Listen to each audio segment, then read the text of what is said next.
পিছিয়ে পিছিয়ে ওই মেলা করে একটা ছেলেতে মারা গেছে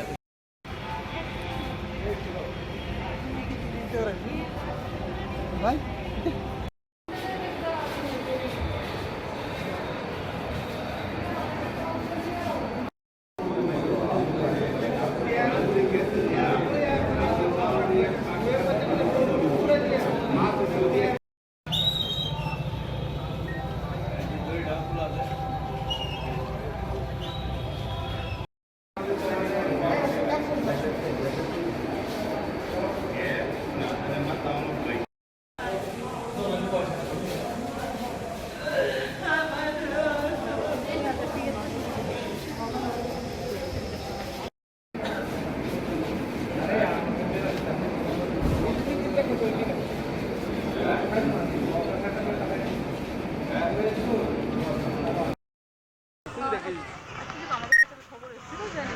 জিবি হসপিটালে ট্রমা সেন্টারের ভেতরে যে সিটি স্ক্যানটা আছে এটার সামনে এখানে উপর থেকে এখানে রুফটপ থেকে কেউ 4-5 মিটারের কপার ওয়্যার নাকি চুরি হয়েছে।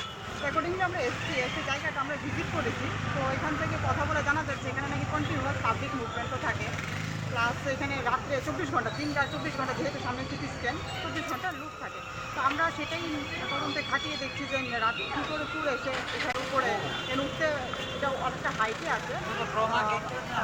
এই হাইটে ট্যুর উঠতে নিশ্চয়ই তার সিঁড়ি গেছে, সেখানে কীভাবে সে এই এত ক্রাউডের জায়গায় যে সিঁড়ি জোগাড় করে সে উঠেছে, উঠে সেই সব ম্যাটার আমরা এনকোয়ারি করছি, দেখছি এখানে যারা আছে সিকিউরিটি পার্সনের সবাইকে আমরা জিজ্ঞাসাবাদ করছি। কিছু কোয়েশ্চেন চুরি করতে এসে কোনো কিছু নিয়ে গেছে বা কোনো কিছু না, এখন ওরা আমার এখান থেকে জিবি হসপিটাল থেকে রিপোর্ট পেয়েছি যে 4-5 মিটারের মতো